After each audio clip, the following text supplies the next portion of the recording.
is thy faithfulness, O God my Father. There is no shadow of turning with thee. Thou changest not, thy compassions, they fail not. As thou hast been, thou forever will be. Great is thy faithfulness, great is thy faithfulness. Morning by morning, new mercies I see. All I have needed, thy hand hath provided. Great is thy faithfulness, Lord, unto me. Summer and winter and springtime and harvest, sun, moon, and stars in their courses above, join with all nature in manifold witness to thy great faithfulness, mercy, and love. Great is thy faithfulness, great is thy faithfulness. Morning by morning, new mercies I see. All I have needed, thy hand hath provided. Great is thy faithfulness, Lord, unto me. Pardon for sin and a peace that endureth, thine own dear presence to cheer and to guide, strength for today and bright hope for tomorrow. Blessings are mine with 10,000 beside. Great is thy faithfulness, great is thy faithfulness. Morning by morning, new mercies I see. All I have needed, thy hand hath provided. Great is thy faithfulness, Lord, unto me. Good morning. I should have done this at the start. Father, what a blessing it is to come together with the saints of God, brothers and sisters being united, grafted into your Son, being brought from the darkness into the light. I ask, Father, that today we would offer up to you pure worship from grateful hearts, that, Father, you would teach us to be true worshipers. And I ask that you would receive our praise today, Father, our worship, our honor, because you are worthy of all of it and more. We bless you in Jesus' name.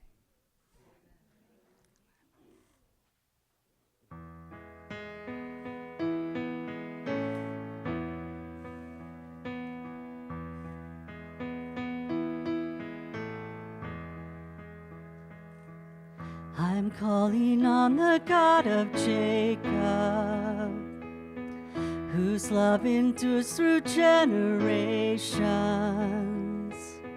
I know that you will keep your covenant. I'm calling on the God of Moses, the one who opened up the ocean. I need you now to do the same thing for me.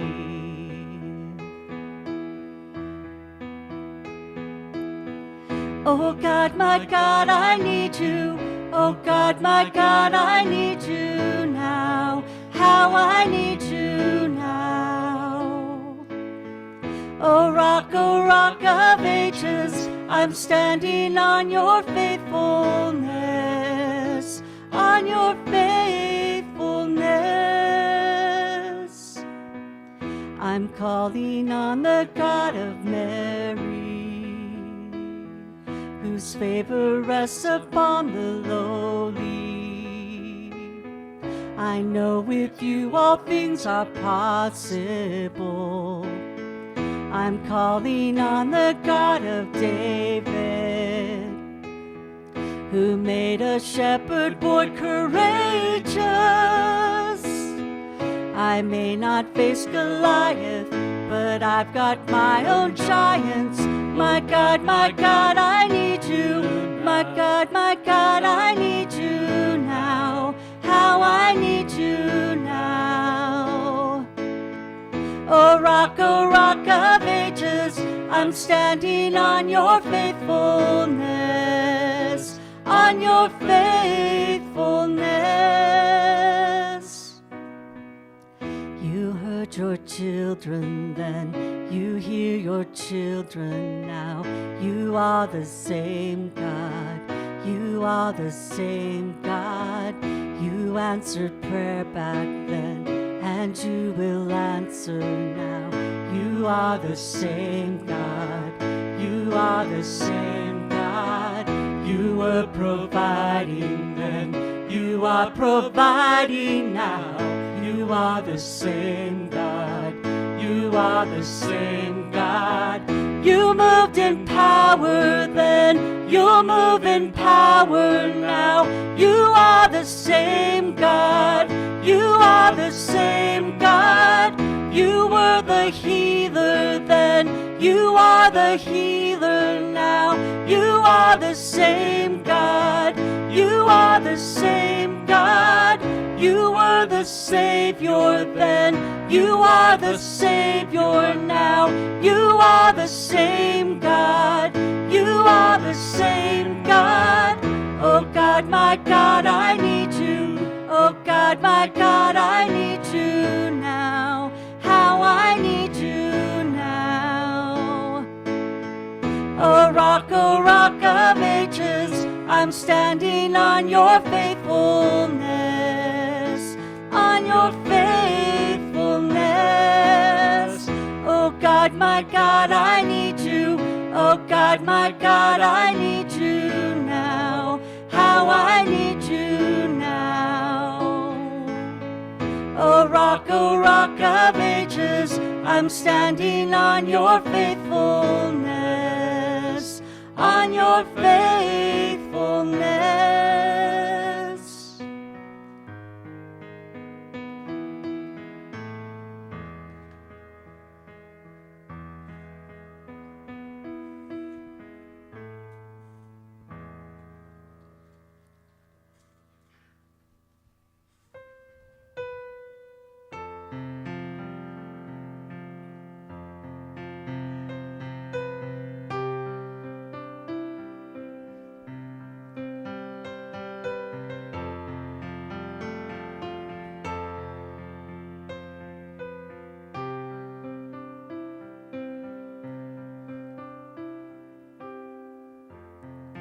Walking around these walls, I thought by now they'd fall, but you have never failed me yet.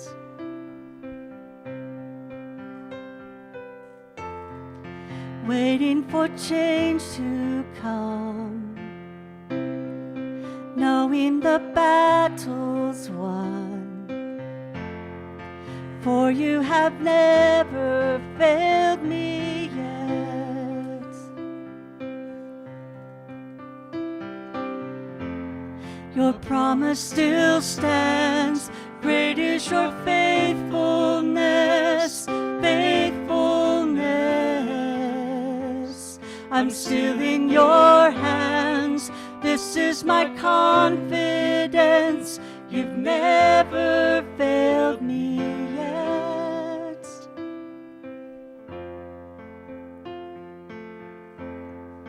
I know the night won't last.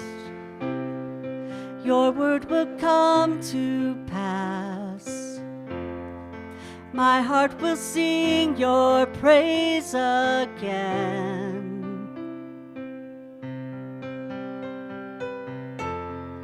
Jesus, you're still enough. Keep me within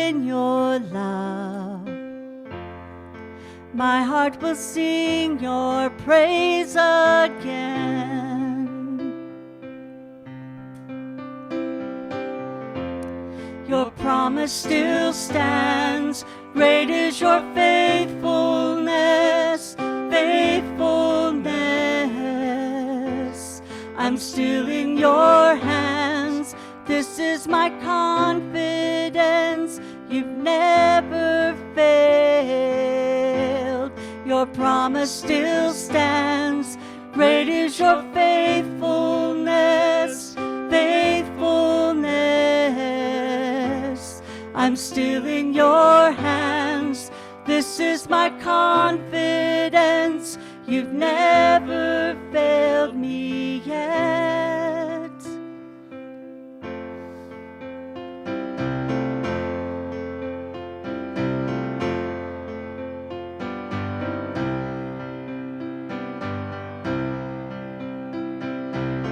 I've seen you move the mountains, and I believe I'll see you do it again. You've made a way when there was no way, and I believe I'll see you do it again. I've seen you move the mountains, and I believe I'll see you do it again. You made a way when there was no way, and I believe I'll see you do it again.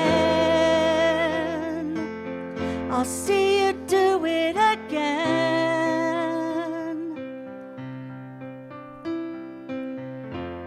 Your promise still stands.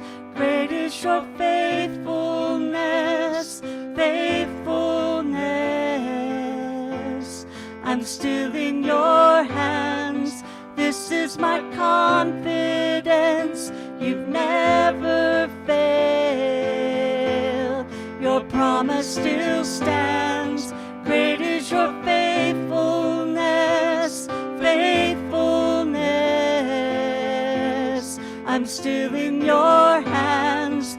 This is my confidence. You've never failed me yet, and you've never failed me yet. I never will forget. You've never failed me yet. I never will forget. You've never failed me.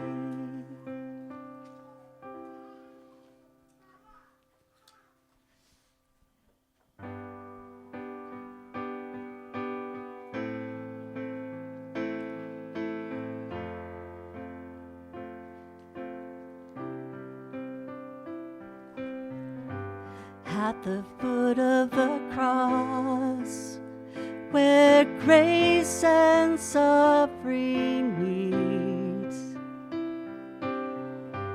you have shown me your love through the judgment you receive, and you've won my heart, and you've won my heart. Now I can trade these ashes in for beauty, and wear forgiveness like a crown, coming to kiss the feet of mercy. I lay every burden down at the foot of the cross.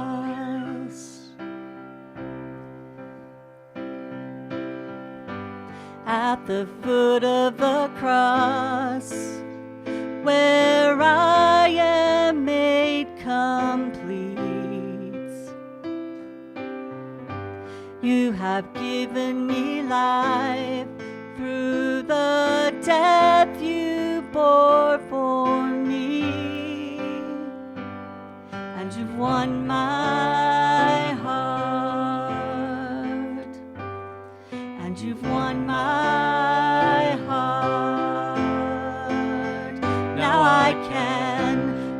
trade these ashes in for beauty, and wear forgiveness like a crown, coming to kiss the feet of mercy.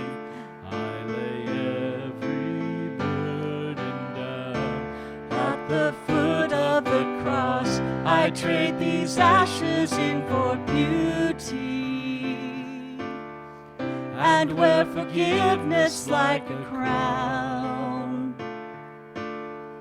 coming to kiss the feet of mercy. I lay every burden down. I lay every burden down. I lay every burden down at the foot of the cross.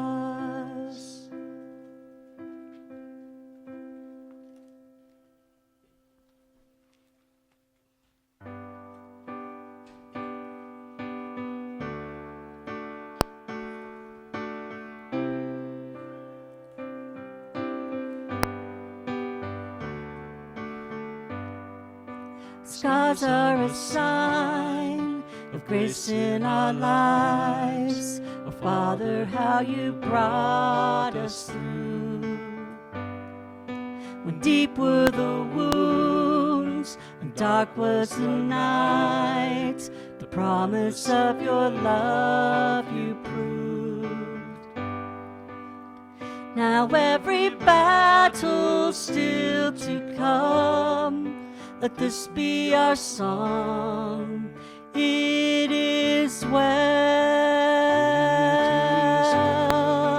with my soul. It is well. It is well with my soul.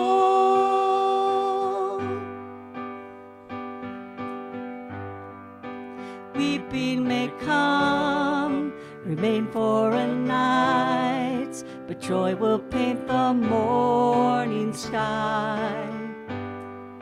You're there in the fast, you're there in the feast, your faithfulness will always shine.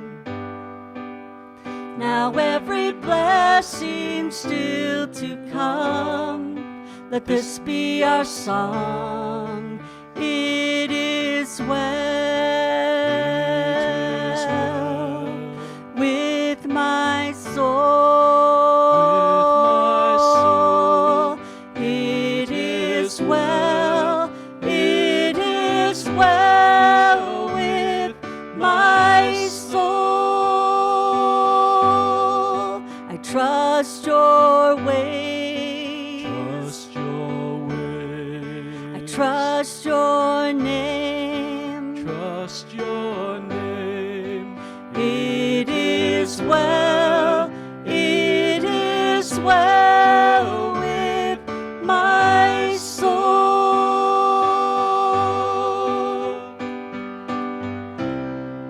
You lead us through battles. You lead us to blessings, and you make us fruitful in the land of our suffering. You lead us through battles. You lead us to blessings, and you make us fruitful in the land of our suffering. It is well. It is well with my soul. It is well with my soul. It is well. It is well with my soul.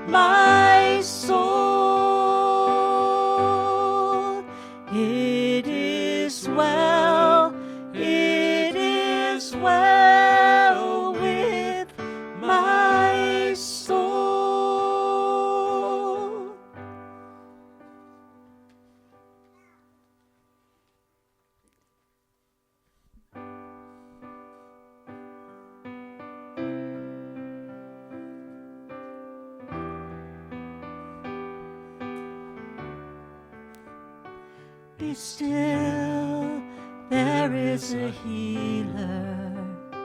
His love is deeper than the sea.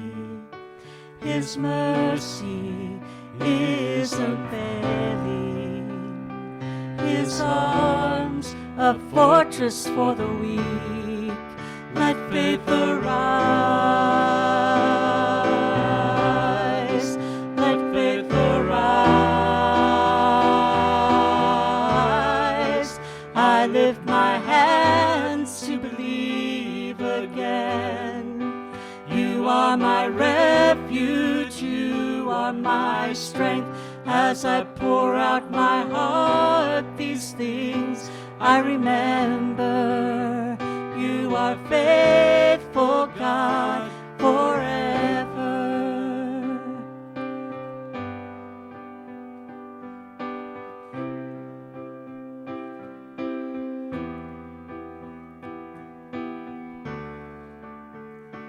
Be still, there is a river that flows from Calvary's tree,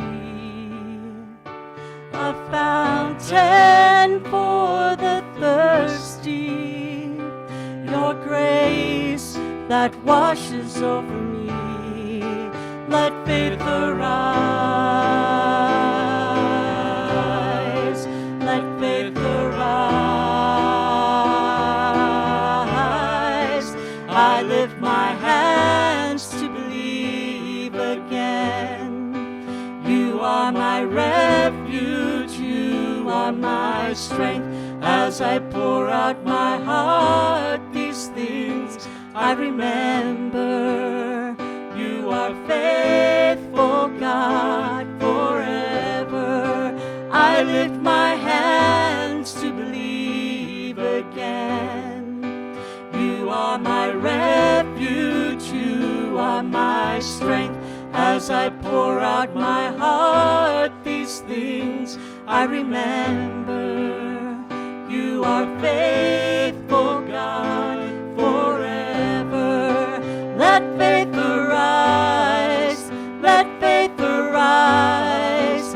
Open my eyes, open my eyes. Let faith arise, let faith arise. Open my eyes, open my eyes. I lift my hands to believe again. You are my refuge, you are my strength. As I pour out my heart, these things I remember. You are faithful, God, forever. I lift my hands to believe again. You are my refuge, you are my strength. As I pour out my heart, these things I remember. You are faithful, God, faithful God, forever.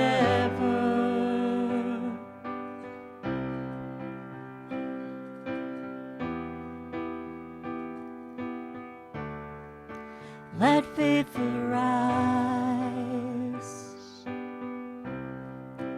Let faith arise.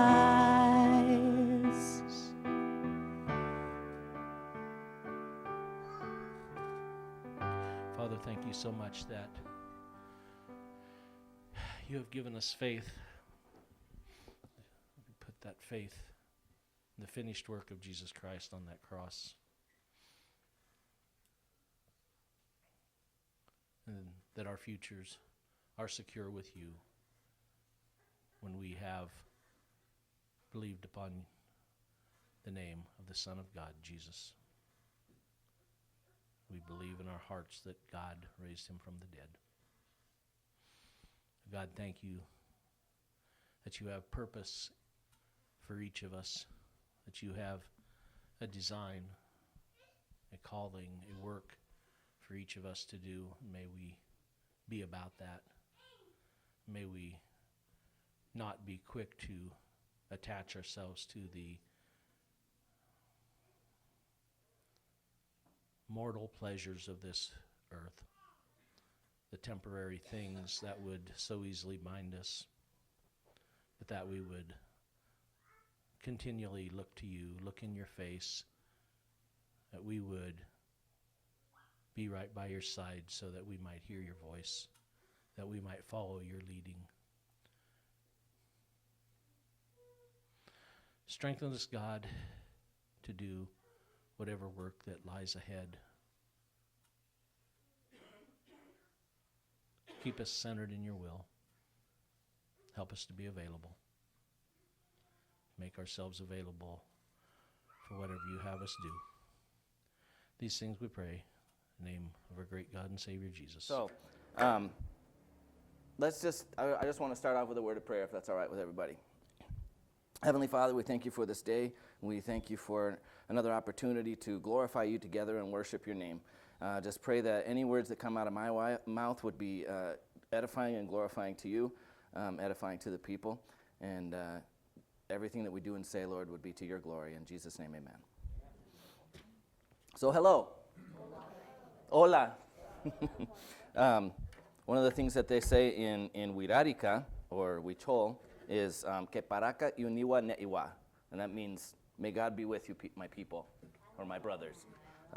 So I don't speak it fluently by any means, but I like to have a little arsenal of greetings and blessings and things like that, because it's an icebreaker. You know, they're like, whoa, that guy just spoke our language. You know, it's kind of funny. I don't look like I would speak their language, so it's kind of fun. First I'm going to start off with talking about, they asked me to recap really quick, just in case there's people that don't know or people that disremember, about our missionary journey so far, what's brought us to this point where we are here. Now, I mean, that could start years and years and years and years ago. I met my wife in Tepic, Mexico in 1999 when I was doing some work, like volunteer missionary work at an orphanage down there. Fast forward 16 years later, I think. Well, we got married a year later, but 16 years later, we answered the call to go back down to Mexico and serve at the orphanage that she grew up in. So after we served at that orphanage for full-time for a year, God guided us to transition into another work that supports the orphanage. So we weren't fully like on staff at the orphanage anymore, but we were doing a work more with the indigenous people out in the mountains at a lake, doing building up a fishing camp that's used to support the orphanage and support like mission type work, reaching the indigenous people there in the mountains at the lake. So that was really special to be able to be a part of that. God transitioned us into that. I believe every phase of our missionary journey so far has been to prepare us for what's coming next every time, because I look back and I say, oh wow, I'm so glad I had that experience, because that's allowed me to understand this cultural thing, or to have been strengthened for this, or you know, whatever it is. So it's really neat to see the hand of God throughout your life when you look back. That whole retrospect thing, looking back and going, wow, God was there the whole time. You know, it's really special to see that. So I did that for about 4 years, approximately, worked out at the lake. It was a lot of hard physical labor, but it was also really good developing relationships with the indigenous people and learning about their culture, and helping do construction and build this camp. Then during the summer, I would do maintenance, because they closed down the camp for the summer. It was just too miserable to work doing construction for us gringos. But anyway, so I would do maintenance, go out there and do things, and then I would find ministry things to do in town when I was, you know, I did kind of a small part-time homeless ministry. I wasn't homeless, but I was ministering to the homeless. Let me clarify that. And then, you know, did different things for the orphanage, maintenance projects, and different things like that. So God always kept us busy. If you look for something to do, God will say, oh, yeah, go for that, you know. He's always ready to, how do I say it? You can't sit around and go, oh, man, I just don't know what I'm supposed to do. Well, do something, you know. Find something to do, and God's going to bless you. So then we had friends that we had met our first year down there. There were missionaries down there, and they worked with this aviation group, UIM Aviation. And so we became friends with them and did lots of activities with them. They invited us to their Thanksgiving celebrations, and I did a few little projects with them and got to fly with them and do different things, and that was really cool. But then in 2019, we were feeling like our time at the lake ministry was kind of coming to a close. The construction was pretty much done. They were going to start opening the business, and then they had a great need in UIM Aviation for someone to come on board because 2 people left the field. One retired, and then the other family left shortly after that. And so it's kind of like God just kind of put us there. And they came to us and said, hey, is there any way you could help us out for a little while and see, because we're not sure what's going to happen with this ministry, if we're going to close down the base, if we're going to do this or that. And so God put us right there for just that time. So we volunteered with them since 2019, I believe. Yeah, that's what my notes say. And then they invited us, after we'd been volunteering with them for a while, in 2022, invited us to go ahead and join the mission, which, as you guys know, we didn't actually start out with a mission board or anything like that. It was just us and God, and you guys, our supporters, and God bless that time for, 7 years, I think, doing that? We're in our 8th year. Almost, well, I guess this month it's 8 years, since we've been down there. So anyway, so we joined up fully, so we're now endorsed or whatever. We were sprinkled with I don't know, whatever you want to say. But so for UIM Aviation, I do logistics and communication and translating, relationship building with the indigenous, and now I also serve as the team medic. So that kind of brings us up to date to what we've done up to here. Is that make sense? Is that good? Okay. So, next, what have we been up to this past season? Well, I had shoulder surgery. You guys knew about that because I was here when that happened, and that was really fun. And God bless that, and it turned out not to be nearly as bad as I thought it was going to be, and nor as bad as the Mexican doctors told me it was. So thankfully for that, it wasn't so bad. And I have recovered wonderfully. So that little story behind that really quick.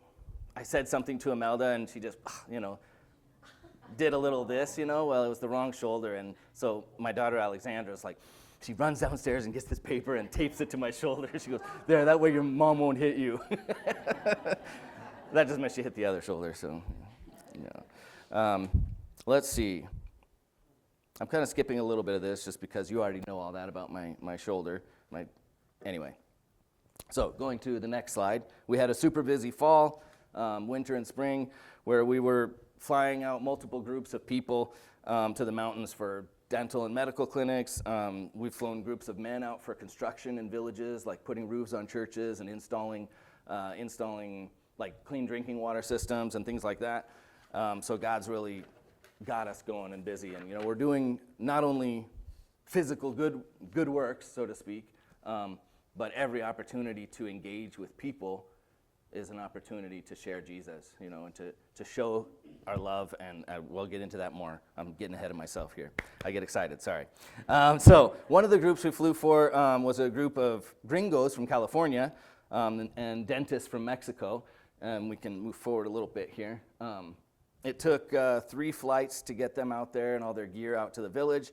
I don't often get to go along on these kind of flights because we're transporting people and gear, and room and weight restrictions on the airplane. We have to do so many flights to get people out there. So I'm usually back at the hangar doing flight plans and ordering the fuel truck to come for the next flight and other logistical things like that. But on this particular day, you can play that little video. It's kind of funny. They asked me, hey, fly your drone through here. The drone that I got from Brother Glenn here. So I flew right over the patient with his mouth open. It was kind of funny. Anyway,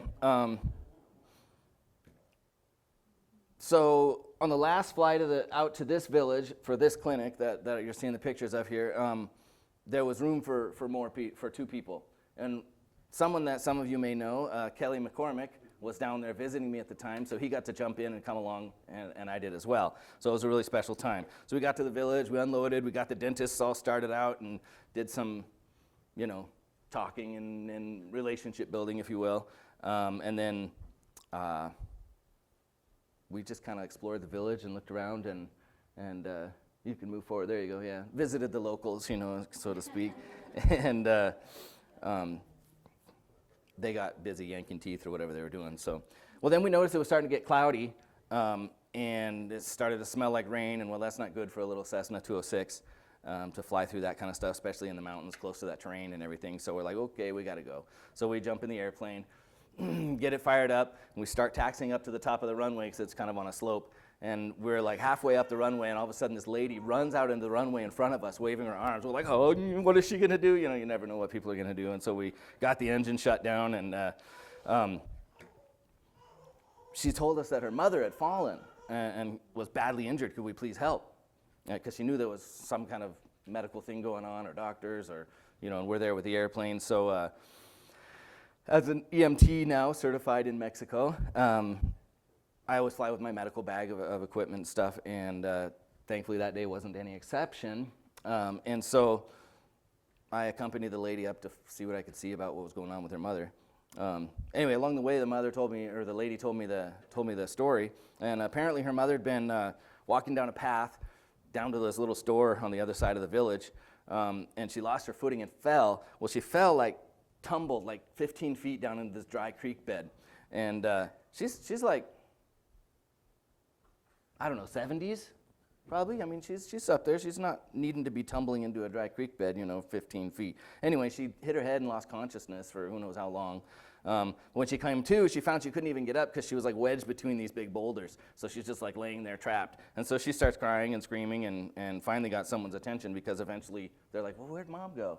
And so they went following the path. They knew they heard her crying down in the ditch. And so knowing that there was an airplane and doctors and whatnot, they came running down to because they heard the plane. They're like, oh no, they're leaving. So they ran down to get some help. So when I got there to the scene of the accident, they'd already gotten her out of the ditch and up onto the path, and I was able to assess her injuries and bandage up her head, and she was stable enough to walk with help. And we got her to the airplane and loaded her up. And her granddaughter came along as a guardian. That was her finger. It got dislocated and I think broken, and it was all, it was gross. You can go to the next one. People don't want to see that too much. But she was in a lot of pain, and I don't think she had any serious injuries. The head injury, it hurt. She had a laceration and a big lump, but she was cognizant and not disoriented, and she didn't feel very good though. So when we got to the airport, we put her in the wheelchair that we always keep there for those kind of purposes, and wheeled her out, and she was supposed to meet a family member, and so someone else that lived in town that was related to her, and so they were going to pick her up.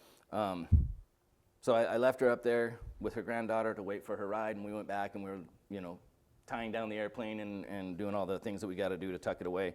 And then I walked back to the terminal to make sure she'd gotten picked up, and she hadn't. Because apparently there was this trucker strike that afternoon. And so all the highways, and we're out on the highway past, outside of town, so the highways and all the side roads were all blocked. You couldn't get to town or back and forth for several hours. And so we were just stuck sitting there at the airport. So the people that were supposed to come get her and take her to the hospital hadn't come, and it was kind of frustrating. But instead of letting that frustration bring us down and make us mad, I just try to get myself busy and use the time to keep talking to her and monitoring her vitals and making sure her head injury wasn't going to be an issue, that she was still cognizant of what was going on, and things like that. But during those several hours that we were there, I was able to share the gospel with her and her granddaughter in a concise and clear way. Because sometimes you don't have a lot of time; you got to give little nuggets. But this time, God allowed this amount of time to just share it and answer questions. They asked lots of questions related to the gospel. But one of the things that the old lady kept asking me, and she couldn't seem to understand, she kept saying, why are you doing this? Why would you help someone like me? And that gave me an opportunity to talk about the selfless love of God, and his willing to help us even unto death on a cruel cross. Anyway, when her ride finally showed up, a few hours later, she hugged me and she cried, and she said through her tears, I wish I had something to give you. I, of course, was like, no, you don't have to give me anything. But then she emptied out her bag, this bag, and said, this isn't much, but it's all I have to give you. And then, that was my turn to cry then. But anyway, it was a very, very special time. And I think those times, God arranges those all the time if you look for them and watch for them and take advantage of every opportunity and see things like this as an opportunity. It's very, very special, and God's got us. So we try to. I brought it this time, but we try to involve our kids in the ministry as much as we can. We can sometimes get them on a flight to replace a windsock. You can see that one's completely shredded out. They last a little 6 months, maybe sometimes a year, depending on when it's put in and what time of year it goes through. But we also take them to do some relationship building and meet people, and just it's a special time for them and for us. On this trip, Amelia got the chance to fly the plane on the way home, which was really special for her. It was a fun experience for her, but not so much for us, which the next slide will show. No, that's a joke. It was fine. We just hamming it up a little bit. Let's see, what else? We did, as I said, one of the things that we do every year is celebrate Thanksgiving with our team and with a bunch of whatever missionaries that are within I think at about 3-hour radius of driving. They'll come, and we have mostly Americans. There's a few Canadians we allow to come. And no, it's fun. It's really a good time. And I think that time there was about 40 people that came to the farmer's house, our co-worker's house. So that's always a really special time. Then we had Christmas. And then the day after Christmas, something happened that I was in no way prepared for. Mila, she turned 15.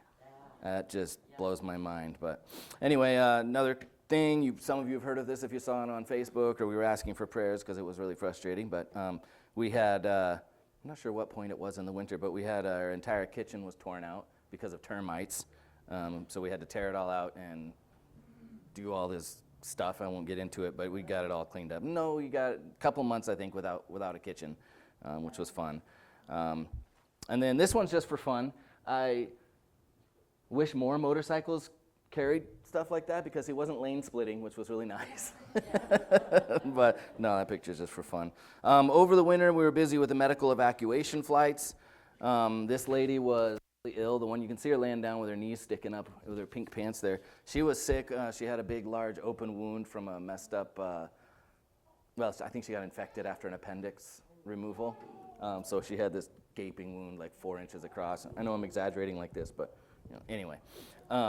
The cutest thing ever, though, because she starts moaning because of all the pain and stuff, and she was on the verge of going septic, but her little daughter just reaches down and just starts stroking her mom's head. I was like, oh, she's so cute. I had to snap a picture of it, which was cool. I finally received my official EMT certificate in Mexico, so that was kind of cool. It took almost a year, I think, before it finally got all processed through Mexico City and all that. So now I'm licensed to be an EMT in the whole country of Mexico. So we had family come visit us in January.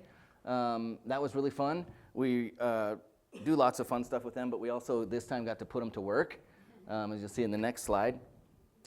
We chopped grass and mesquite bushes that start encroaching on the runways up in the mountains, so they got to go out on a flight with us, which was really fun. The one on the right is a video if you want to click that. Those thorns on those mesquite bushes are like 4 or 5 inches long. You don't really want them on the runway for any reason. But anyway, then this spring we planned our big annual, which we want to make biannual and maybe even more, maybe do one every quarter eventually if God leads. But we do those medical dental outreaches in that one specific village that is kind of a hub village. There's all these other villages all around. They're not Cora people, or they're not Huichol people, they're Cora people. Just a different people group in a different language that I don't know any words in, I don't think. No, I think I know 2 or 3 words in that language. But anyway, this Cora village, I know you guys have prayed for them before. There's been a lot of attacks, a lot of spiritual attacks. It's the village of Gavilanes. The pastor is Pascual and his wife Lina. Anyway, doing these clinics takes a lot of work, inventorying medicine, going and purchasing medicine and supplies, and then hauling them out to the hangar. And from there, I roped in Xandra to help me on that trip. And she had fun making some new friends, which was cool. It's funnier if she was sitting here because she'd be like, "Dad." Anyway, so during our preparation for this clinic, we had contacted several dentists. We wanted to make sure we had a dentist and a backup dentist and a backup to the backup dentist. For some reason, we can get lots of doctors. The greatest need out there is dentists. Well, besides Jesus, they need Jesus more than anything. But after that, it's dentists because there's just really, really hard to access dentistry work. Anyway, thank you. And so we had these dentists all lined up. I think we had 3 nailed down for sure and 1 maybe. And then a week before the clinic, we lost 2 of them. Oh, I'm not going to be able to make it. Nope, can't do it. And then 3 days before the clinic, the last one bailed on us, leaving without a dentist at all. And one time they told us, where are you coming if you don't have dentists? It was at a different village, but we were just like, ooh, that was really hurtful. So we're like, we tapped other resources. We talked to other missionaries on the other side of the country and say, can you send us someone? We'll pay for it, And it didn't work out. We came up with nothing. So we got together as a team and we prayed for wisdom and guidance from the one who's really in charge, who really has the plan. And after praying, we remembered that in the past, we'd considered doing some kind of sports clinic event, but it kind of shifted that idea to the back burner. And then again, Pascual had mentioned it to us again last year and said, hey, you should do some kind of sports thing for the youth. And we're like, well, this is our opportunity. Let's give it a shot. So we had the team. We had a church coming down from California, coming down to support us in this with doctors and stuff, no dentists. So we had them bring down, it was 3 days, like I said, before the clinic, and we were like, well, can you throw some extra stuff in your bag? So they had a bunch of deflated soccer balls and basketballs and volleyballs and wiffle bats and balls and, all kinds of stuff. And so we added a few younger members to the team from Mexico because we had room for them now because the dentists weren't there. And so with a half-baked plan and a lot of faith, we headed up to the village to get started. This was our team. And as usual, they dropped me off in the village a day early to do the logistical stuff, to get organized, to set up the church building for the clinics. We always hold the clinics in the church building to kind of make that the central place where people come. Just kind of one of our little tactics to kind of support and build up the local church, which is I think cool. Anyway, so then the next morning the doctors and the staff started coming. We started off with the medical stuff first because the kids don't get out of school till the afternoon. But one of the younger people that we added to the sports team, or the team, because of the sports stuff specifically, was our daughter Mila. It was her first time joining in on one of these outreaches, I guess you would call it. So I was really excited to see what she would do out in the village and how she'd interact with people, and it was awesome. I was delighted to see how she jumped right in. She did everything she could to help the team. She just did an awesome job. So thank you, Mila. It was awesome. She was taking people's blood pressure and doing all kinds of stuff like that. Let me think here. Do I have enough time? Yes, I'm going to share this story really quick. I think I got enough time for it. Go to 12, right? Is kind of our cutoff point? Okay. You just cut the mic? Okay. All right. So this lady, and we'll stay on this slide for a while, this lady had been sick for 3 or 4 days before we even got there. She was too weak. She couldn't walk to the church to come and get help. And so they came and asked for a doctor. But the doctor was really busy, and he said, you go, Kevin. I was like, but I'm just an EMT and barely at that. I was kind of nervous about that. But so I went. And she had severe dehydration. She couldn't even get up to use the bathroom, so she was just, there on the dirt floor in her hut. It was pretty sad. So I gave her an IV. That was my first IV in the field. I'd done it in practice and training. It was ridiculously hard. I had to poke her like 4 times because her veins were just like completely deflated. She had no blood. No, it was hard. It was stressful, but I got it done by the grace of God. Anyway, and so then we gave her some. I went back and talked to the doctor because it was just like a 3-minute walk to the place where the doctor was, and so he gave me some other medicines that she could take for the pain and the cramping and just whatever stuff. But she started to perk up a little bit when I went back to check on her a couple hours later. And I took Mila with me, and she helped me out, taking her blood pressure and different stuff. And she even voiced a little weak thank you to me. And so then I asked her, hey, can we pray for you? Is that okay with you? I was going to pray for her anyway, but pray with you. And so after that, that was another picture. I couldn't find it when I was making the slideshow, but where I'm actually holding her hand and praying with her. And so I prayed, and I prayed for the condition of her soul, and that she would listen and answer to the voice that was drawing her to himself. And while I prayed those words, she clamped down on my hand like a vice. I was like, wait, I thought you were weak. You can't squeeze that hard. And there was like tears pouring out of her eyes. And just as we were leaving, she was still crying, and she said a few things to Lena, the pastor's wife there, who had come with us as well. And on the way back to the clinic, she told me that the sick woman used to attend the church, but had fallen away, and they hadn't seen her in church in a long time. She told me that as we were leaving, what she had said was, please forgive me. And she said, as soon as I get my strength back, I'll come back to church. She said, this man, talking about me, I don't know if he's a doctor or an angel, but he saved my life so that I can be restored to Jesus. She said, I was ready to die and go to hell, but now I have a second chance. Anyway, so it was just another one of those opportunities for God to speak to someone and to use us to speak to someone. And between me and my other team members and the other missionaries that we fly for and serve, we have so many stories like that. We could write a book. Maybe someone will. But anyway, so Mila, back to Mila. No, she did awesome. She helped out with the sports clinic. She played volleyball and stuff with the kids. She was a huge blessing to the nurses and stuff in doing intake and registering patients, because some of the nurses that came down didn't speak Spanish, and Mila does, and so she was able to communicate, and just watching people open up to her was really special. And so after the children got out of school, they went and started doing the sports clinic that we'd never tried before or anything. We didn't really know what we were doing. And it was an awesome success. The kids were so much fun to play with.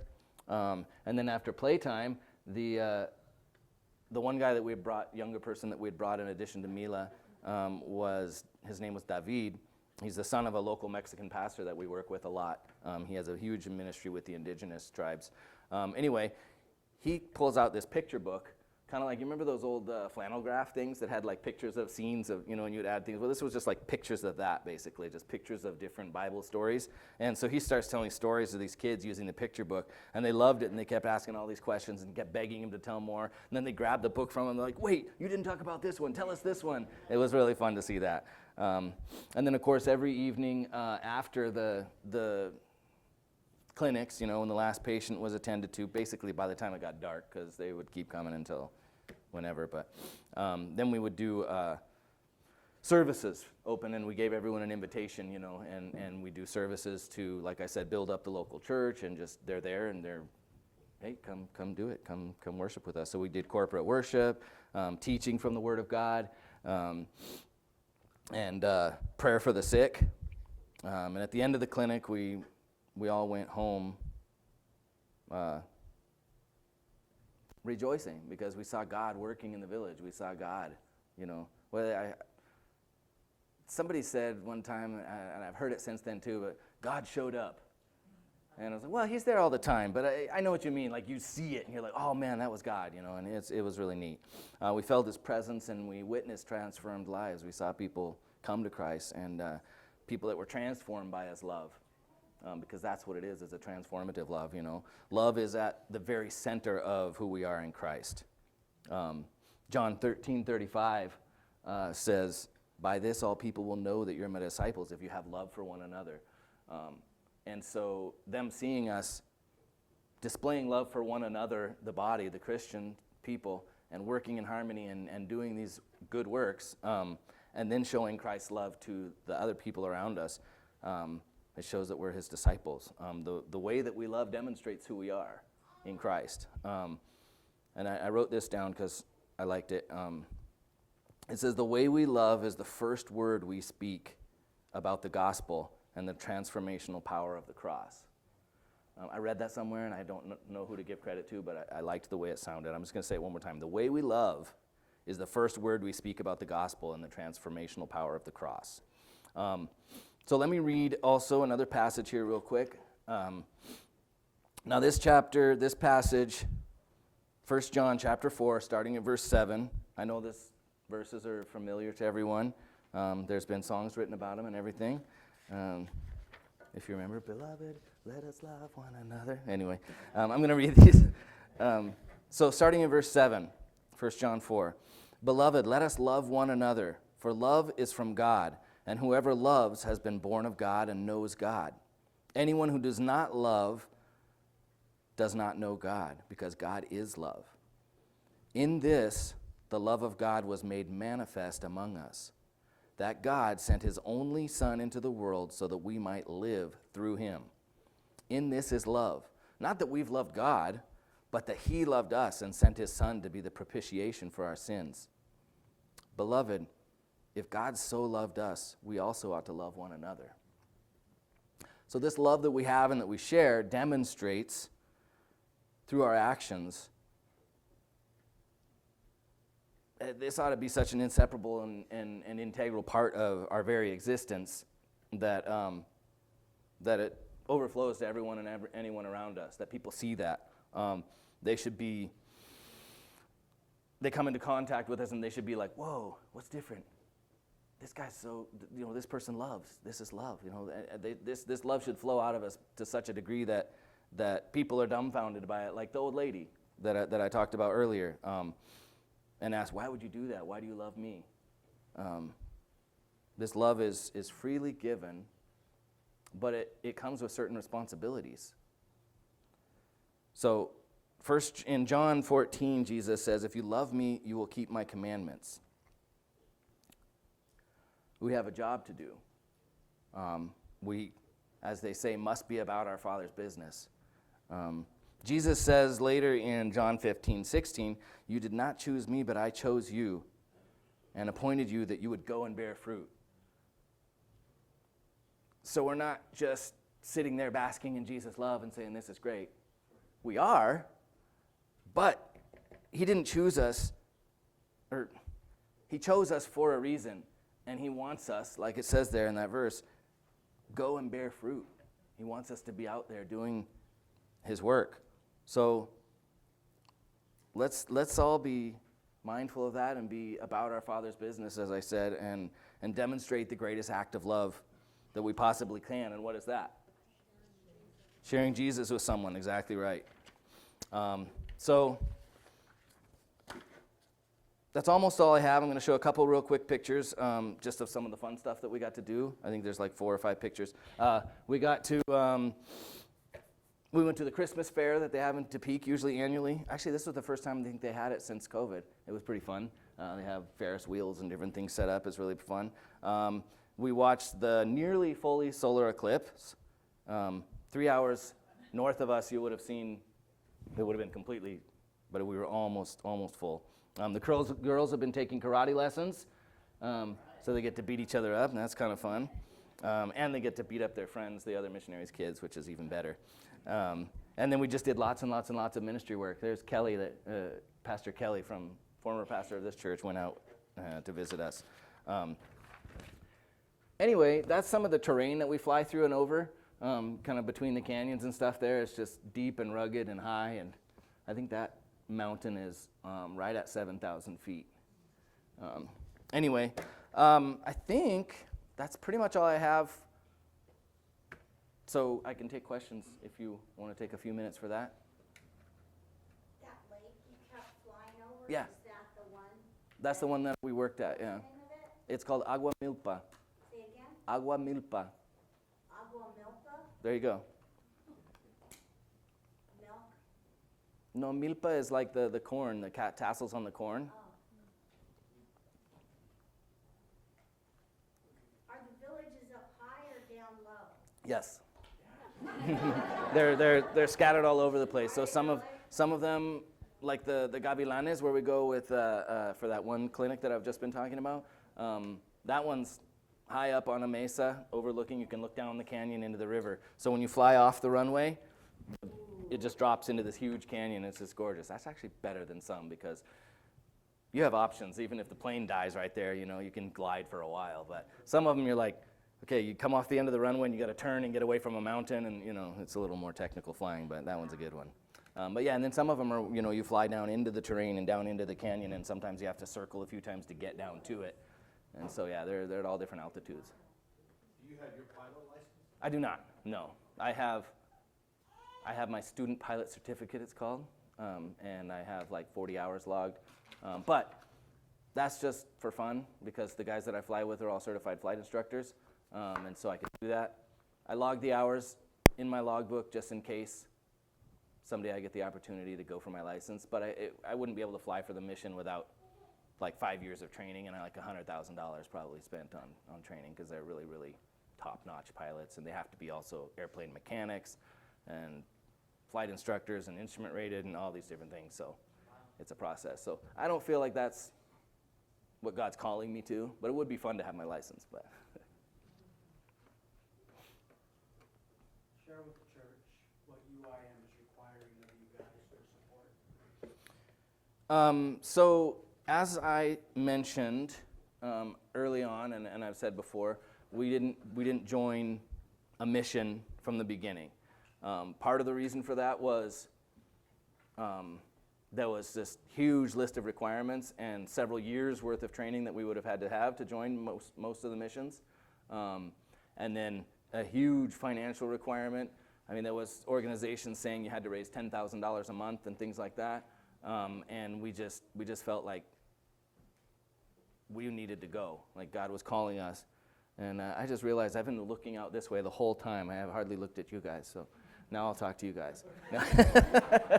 No, they had high requirements for these organizations. Plus, there was no, very little, how do I put it? What's the right word? Autonomy? No.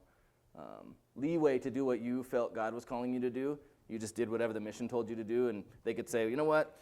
We need you in Afghanistan now and just send you off there. There's missions that do that kind of thing and we just were like, no, we really feel that God's called us to Tepic Nayarit and surrounding areas.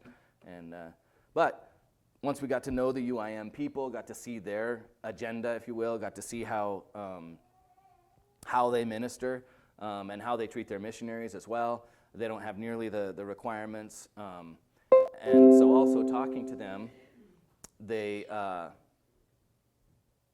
also, how do I put this? They loved what we were doing. They loved who we are. We fit so nicely right into their program, and it's right there where we are, that nothing really had to change because we were already volunteering and doing the work. But when they invited us to join the mission, they had, a little bit of a rigorous doctrinal statement to go through and look through and agree with and understand and then give my perspective on things, and we lined up really well there. And then also joining the mission, they said, okay, now you're with us. These are the requirements you have to have. Now, for some things, they didn't really know what to do with us because, we didn't go to language school because we speak the language. We didn't go to missionary school, but we'd been missionaries on the ground for like 6 years already by then, 7 years almost. And so some of the things we didn't have to do just because we've already been there and done that. Financially, I think that's what you were kind of getting at. Financially, they have certain standards. Now, I'll take just a minute because we do have a few minutes, I think, to explain a little bit how. See, I never understood how they do missions nowadays, and I don't know how it was years ago, but nowadays, I thought you joined a mission and they paid you to do the work, or they supported you, or they did, whatever it was, but that's not true. You raise your own support. The mission doesn't. The only thing that UIM pays for is they pay for the airplane maintenance, and the airplane fuel. Everything else is paid for by the missionaries, so they have to raise the support to be able to do the work. And so even, for example, if I fly to, they say, okay, we need you in Chihuahua at our base there, and I have to jump on a bus and then a commercial flight to get there because the airplane's busy at our base. I have to pay for the airline ticket, I have to pay for the flights, I have to pay for the bus, I have to pay for food, I have to pay for lodging, I have to pay for meals. You know, it's car rental if I need one, whatever it is. So it's still the same thing. We're still supporting ourselves by, well, you guys and whoever else we have donating to support us. But one of the things, being not with an organization and being small, we didn't raise a bunch before we left. You know, we had a very, very minimal amount to leave with, and it's always been a struggle. It's been tight. Like we didn't have medical insurance, or for a long time we didn't have car insurance or anything. If we need anything, and I know you guys have heard it because we've asked for things frequently, like if our computer breaks and we need a new computer, we don't have extra money for that, you know, because we have such a tight budget. And so we've asked, hey, anybody feels like donating towards this thing, or new tires for our car, or you know, whatever it is, and our supporters have stepped up and answered the call, and it's been amazing. But UIM says we don't want our missionaries to struggle as much. We want them to be a little bit more self-sustaining, so they have requirements financially for us to bring in. And right now we're at 41%, is that what we decided? By going through our stuff. So we're at 41% of what they want us to bring in. And so we're praying, and we'd ask you to pray with us that God would bring in more people, God would bring in more churches, more individuals to start filling in that number, so that we can be a little bit more self-sufficient and don't have to struggle, I guess, as much. And it frees us up and lowers the stress level and allows us to do our work more effectively, I believe. So, and I know I'm kind of maybe even over-explaining, but I don't like to talk about money. I don't like to ask for money. I don't like to, you know what I mean? So it's a little bit of the less desirable aspects of what I have to do, but it's necessary because God has us there doing the work, and so we have to tell people what our needs are, you know? So does that answer to cover what you wanted me to say? Okay. No, I'm going to add some. Okay. So you just can't go somewhere and become a missionary, like, or help, or volunteer or something. You have to join this big organization. You don't have to. We did it for 7 years. Just we said we want to go, and JCC said, yeah, that's awesome. We're going to help support you. And other individuals said they would support us. We didn't join an organization. So you can, but it's hard in many ways. One of the ways is you don't have as big of a support structure who's geared up to do that, like help us internationally or send someone, you know, there's things like that being independent, it makes it harder. Then you don't also have, I just lost my train of thought.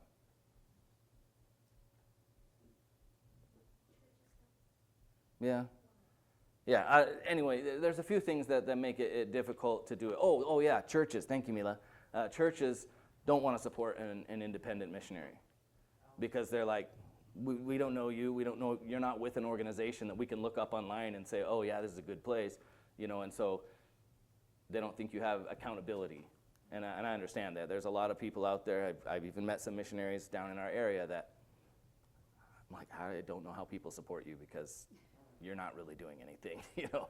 And so joining an organization gives you a little bit more credibility in man's eyes.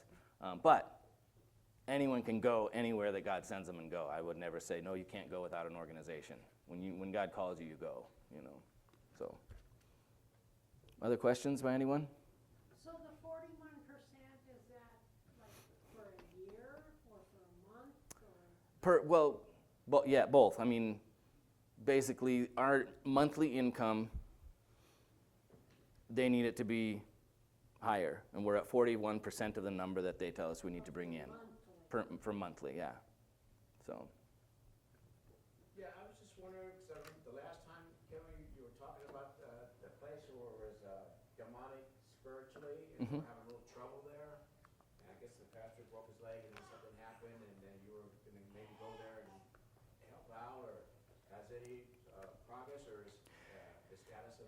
situation over there? Yeah, things have gotten a lot better there. That's actually the village that we did the most recent medical clinic that I was talking about, and the sports clinic with the kids. And we pray for that, and I know that spiritual warfare, you really have to pray a lot and meditate with God. Absolutely. And go there with boldness to eliminate the spiritual wickedness there and with the witch doctors. So I was just curious about that status there a little bit. Yeah, I mean, there still exist the same problems. I mean, there's still, the enemy is still at work, but there's been quite a bit more progress as far as the pastor has gotten more encouraged. His wife, who has been sick for quite a while with some kind of I forget what it was, an abscess or a cyst or something on her uterus, I think, or I don't know. Anyway, we've flown her out multiple times for doctor visits, and that's always encouraging to them, just spending time with us and being able to get out of the village for a little bit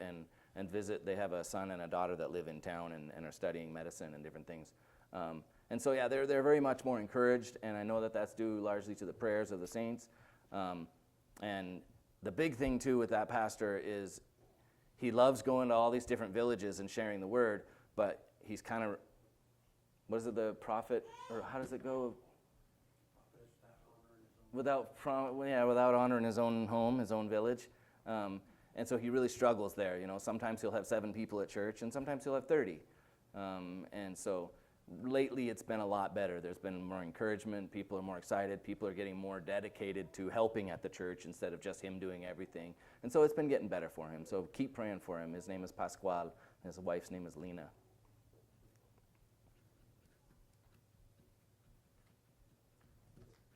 Okay. All right. Thank you.